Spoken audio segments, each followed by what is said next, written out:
Hi ladies, welcome back to the feminine universe. I am so happy to have you here. The moment has come for us to dive into the primary principle. We've established that to really win at life, it takes more than beauty, degrees, and a stacked bank account. We've been talking about some of the exact principles that we need to be aware of in addition to those things to keep us moving forward and to minimize any damage that can be done to us. But today, we're going to cover this primary principle, which I also call the power principle. This one may be the most important principle, though you'll certainly need the others to get here. This is the primary principle because it will basically dictate what you do and how you move on a day-to-day basis. So it will affect your life every day. And if you can master it, it will amplify your power and put you in the driver's seat. I won't even keep you waiting any longer. Let's get started. What is the primary principle? It's simply knowing what you want and never losing sight of that.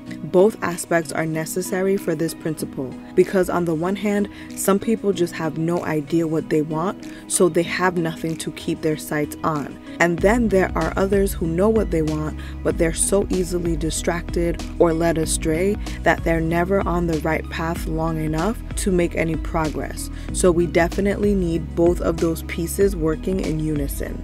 It's particularly important for us as women to discuss this topic because we aren't always encouraged to go after what we want relentlessly. We're usually taught how to play nice and how to be agreeable, which isn't a bad skill to have at all. In fact, it can make getting to your goals and getting what you want even easier when you know how to use honey instead of vinegar. But we need more than just that. We need to be able to play the long game and think long term instead of always just doing whatever's in front of us, whatever's popular, or whatever feels good in the moment. You'd be surprised how many people have no aim in life. They wake up, do the bare minimum to get through the day, come home and engage in some sort of escapism, then go to bed and proceed to do that again and again for 365 days.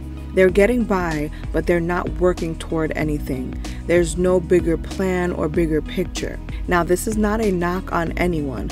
I think sometimes we may not even realize when we fall into these patterns. And some people live such tough, heavy lives that some escapism feels great in the moment and helps to maintain their sanity. So I'm saying this as more of a little reminder to nudge us to remember to assess if the things that we're doing on a daily basis are helping us get closer to our goals or keeping us stagnant. Of course, a little bit of escapism is necessary for everyone. Entertainment is wonderful, but not at the expense of you reaching your goals. It's actually impossible to overstate the importance of having goals. It's so much easier to make good, productive choices and to stay on track when you have goals in place. I know personally it's easier to pass on cake or any of my other favorite desserts when I know I'm trying to get super fit, whether it's for an event or when vacations and swimsuits are on the horizon and I just want to look my most fabulous. Or think about how much easier it is to pick classes when you know exactly what degree or career you want. Or even simpler, how much easier is it to do groceries when you know what you're going to be making for the week? You don't end up in that cereal but no milk situation, literally or figuratively, when you have a plan. It's funny that sometimes the biggest pushback I get from some ladies is that enhanced femininity aims to make women passive. Absolutely not. At least not from my angle. To me, it's about preserving your energy and using strategies that work in order to actually get results. I know people who have been fighting since basically they came into the world with absolutely nothing to show for it. Just because you're swinging does not mean you're winning, my love. I will say that again. Just because you're swinging does not mean you're winning. Sure, you'll feel like you're moving, your heart rate is up, and you might be breathing heavily, but you're not actually accomplishing anything. I'll give you a quick, simple example of swinging versus winning on a very basic level from my own experience. So this situation occurred when I wanted to eat at a particular restaurant with some friends that were visiting me from out of town, and the reservation got messed up. And on top of the restaurant messing up my reservation, the hostess was also just being really dismissive and kind of snarky. The restaurant was packed and busy. I'm sure she was under a lot of pressure, but it's also like, don't give me an attitude when you guys are the one making the mistake, right? So my first instinct, I will admit, was to get snarky back. In my mind, I thought of about 6 different ways I could tell this lady about herself and kind of let her know that I'm not the one, and not to get rude with me or blow me off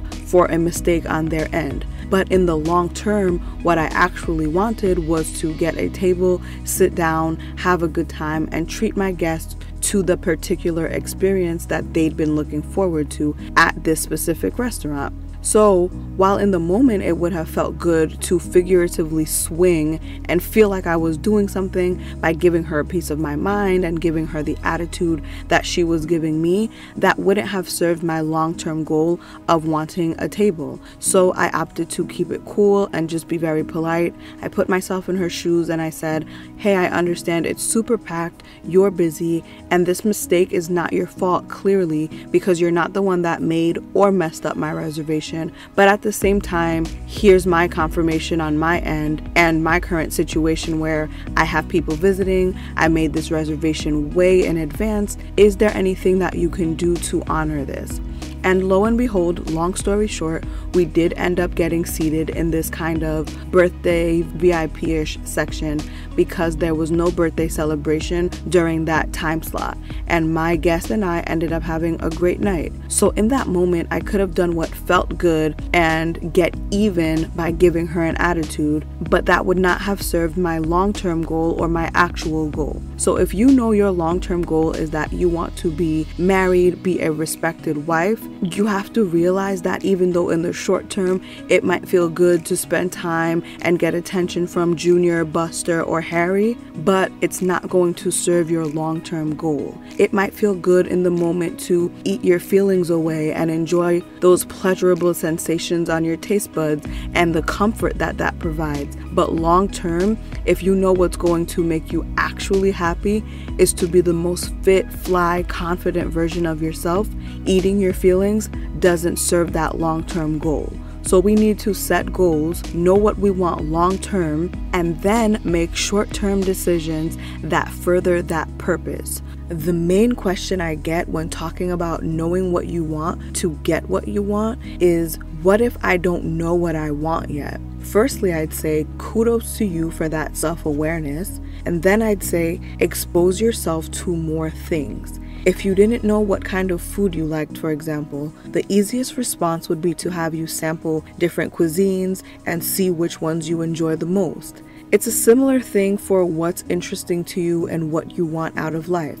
Give yourself a chance to experience different things. And I'm not saying you have to go out and spend a bunch of money necessarily. Analyze the lives of people you know and whose lives you admire. You can also read up on and watch different things to see if any of them resonate with you. One of the biggest things that opened my mind before I ever got out and about and experienced things was reading. If you usually pick up a celebrity gossip magazine, try picking up a homemaking magazine like Better Homes and Gardens or Real Simple. Read up on or watch things about people who have done things you want to do or things you just find interesting. Things like how I get paid to travel, how I make 6 figures on Etsy. When you're watching things like that, one thing will lead to another, especially if you're watching videos on a platform like YouTube, and you'll be continuously exposed to different ideas along those lines, and new things will be recommended to you. While we're on this note, if you don't know what you want yet, try not to make any permanent decisions during this self-discovery stage, because while there are things you can switch and undo, there are also things you'll be stuck with the repercussions for a long time to come if not for life. You can always go back to school or switch your major or even switch careers, but it's pretty hard to come back from something like having a child you're not ready for with maybe someone you don't care for or who doesn't deeply care for you. You see how some are more flexible than others, so try not to make any permanent decisions during your discovery phase. Knowing what you want and focusing on that increases your power. You're no longer fighting pointless battles. You're no longer doing everything people ask or doing whatever is expected of you or whatever is popular. You're spending your time wisely and in ways that benefit you. Every time you say no to something that doesn't serve you, you're building discipline, you're building confidence, and you're building self-trust. You're learning that you can trust yourself to make good decisions that will benefit you in the long run. And as this happens, you'll notice that you'll question yourself less and you'll depend less on the approval of others because you'll come to know that you come through for yourself. Know what you want and don't lose sight of that. And by doing this one thing, you will not only feel in control, you will be in control of your decisions and ultimately your life. And that is sincerely what I want for each and every one of you. I hope this video gets you one step closer to making that a reality if you're not there yet. Until next time, ladies, stay feminine, stay focused, and have fun.